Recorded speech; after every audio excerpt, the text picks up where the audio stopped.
Today, we're going to step into the pages of a really mysterious old text to unravel a strange and, honestly, pretty compelling tale. It's a story that kind of challenges our basic ideas of what's good and what's evil. It's a parable about a so-called demon who might just be one of humanity's greatest friends. Let's get into it.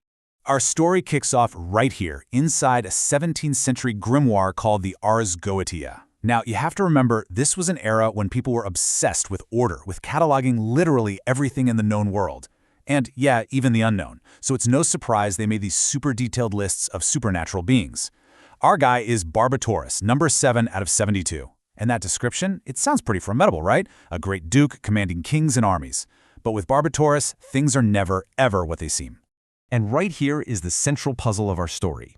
On one hand, Barbatos is listed as a Duke of Hell, in command of 30 legions. Sounds bad. But on the other hand, his documented actions, they read like a list of favors. He mends broken friendships, he reveals hidden treasures to people who need them.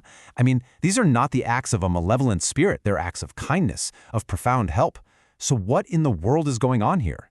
And this detail just makes the mystery even deeper. Unlike his monstrous peers, Barbatos doesn't show up in some terrifying form. He's described simply as an archer, a man of the forest, wearing humble clothes.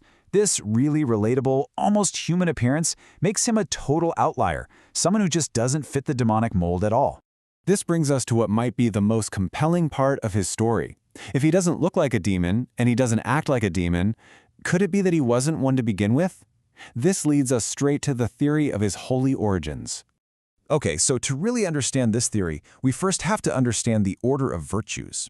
In Christian angelology, the virtues are a specific choir or class of angels. They're known for their strength and courage, and, this is crucial, they are associated with governing the natural world. Remember that connection to nature. It's important. So here's the big contradiction.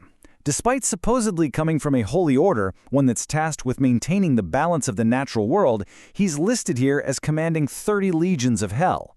The math just doesn't add up, you know? So if his rank is a paradox, what about his actual documented abilities? His powers paint an even clearer picture.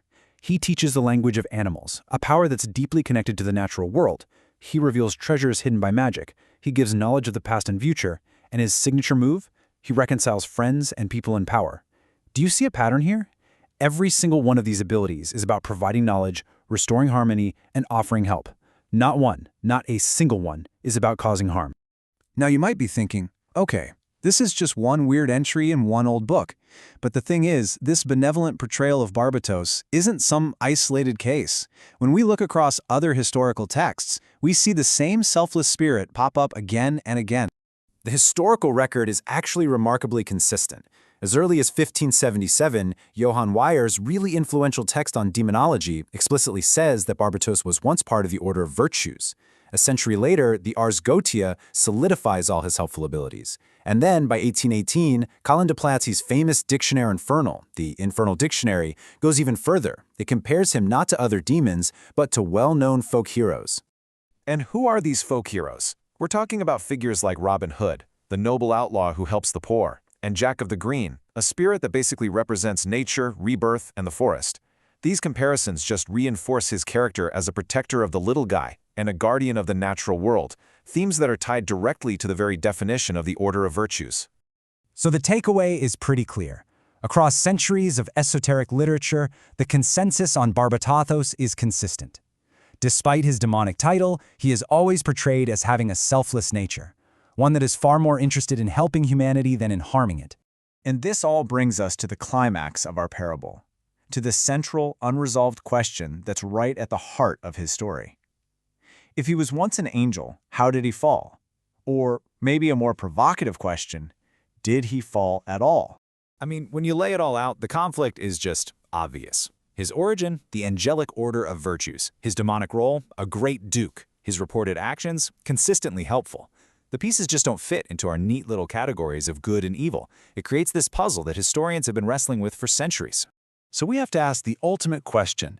If his background is divine and his deeds are benevolent, why on earth is he listed in a grimoire, a book dedicated to summoning and controlling demons?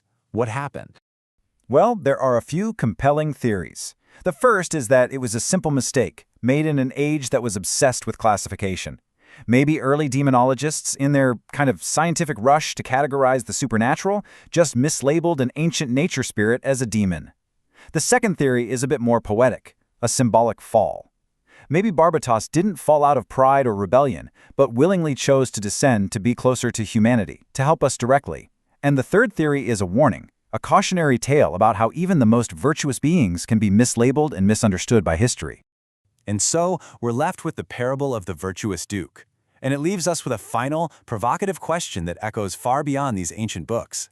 Is any being, or any person for that matter, defined by their label, their origin, and the box that other people put them in? Or are they defined simply and truly by their actions?